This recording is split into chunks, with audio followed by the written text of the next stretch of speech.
சோறுக்கு கூட சாப்பிட்றது போல் கத்தரிக்காய் வச்சு ஒரு குழம்பு எப்படி செய்கிறதுன்னு பார்க்கலாம். அதுக்கு நான் இப்போ கொஞ்சம் கத்தரிக்காய் எடுத்துருக்கிறேன். இதை இப்போ நமக்கு முதல்ல தண்ணியில் கட் பண்ணி போட்டு வைக்கலாம்.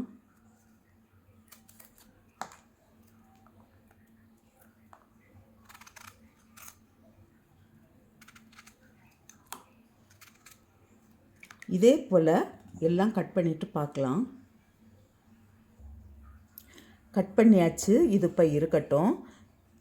இது கூடவே கொஞ்சம் சின்ன வெங்காயம், ஒரு பெரிய வெங்காயம், 2 தக்காளி, ஒரு சின்ன பீஸ் இஞ்சி, கொஞ்சம் 4 பல்லு பூண்டு, கருவேப்பிலை வேணும், வெந்தயம் 1/2 ஸ்பூன் வேணும். இனி பவுடர் பண்ணுறதுக்காக ஒரு 1/4 கப் கோகனட், 2 ஸ்பூன் பொட்டுக்கடலை, 1/2 ஸ்பூன் கசகசா, 1/2 ஸ்பூன் சோம்பு. இதை இப்போ நமக்கு அரைச்செடுக்கணும். இப்போது எல்லாமே கட் பண்ணியாச்சு. இப்போ நமக்கு செய்கிறதுக்கு ஸ்டார்ட் பண்ணலாம். இப்போ ஒரு கடாய் வச்சு நான் கொஞ்சமாக ஆயில் விடுறேன்.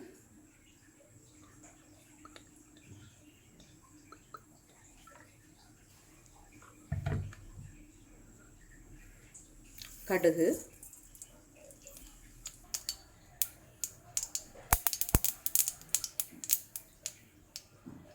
இப்போ வெந்தயம் போடுறேன்.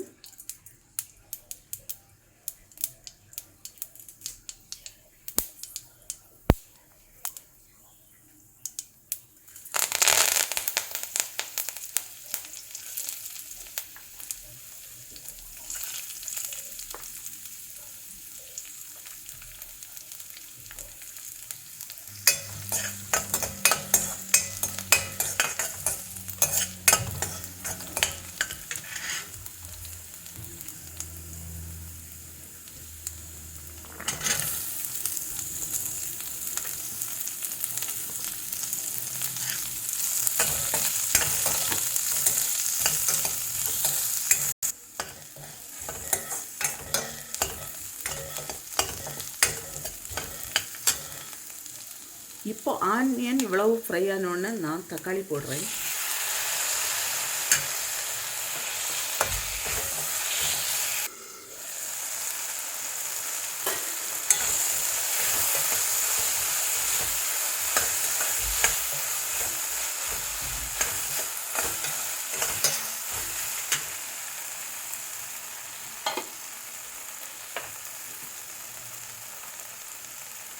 இப்போ இதுக்கு தேவையான அளவு உப்பு,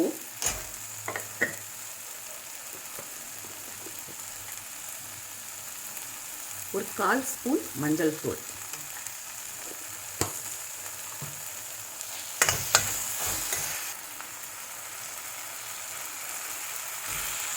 இப்போ இந்த கத்தரிக்காயையும் கூட போட்டு வேக வைக்கலாம்.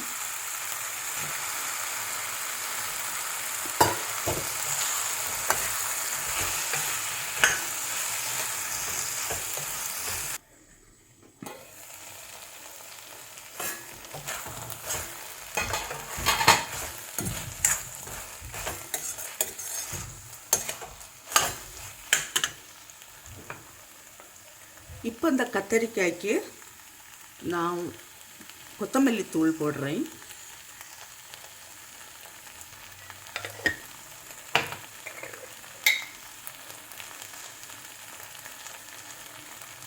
இது மிளகாய்த்தூள் 2 ஸ்பூன் போட்டிருக்கேன்.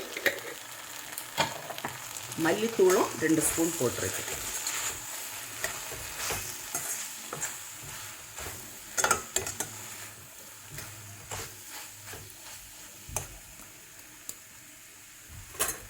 இது இன்னும் கொஞ்சம் வேகட்டும்.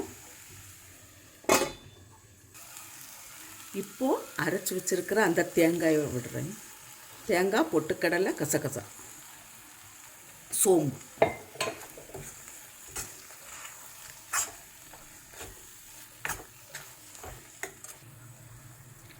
அரை கப்பு போல் தண்ணி,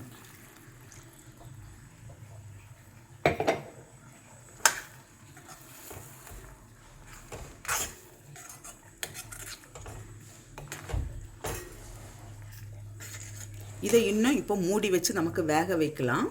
ஒரு 5 நிமிஷம் வேகட்டும். இப்போ கொஞ்சம் பெருங்காயத்தூள் ஒரு 1/4 ஸ்பூன் போல் போதும்.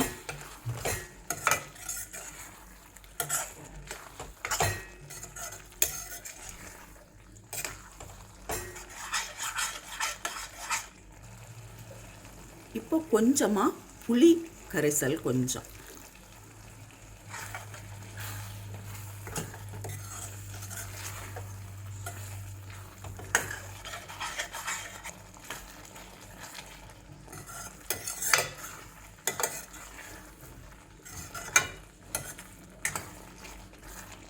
கத்தரிக்காய் குழம்பு ஆயிடுச்சு.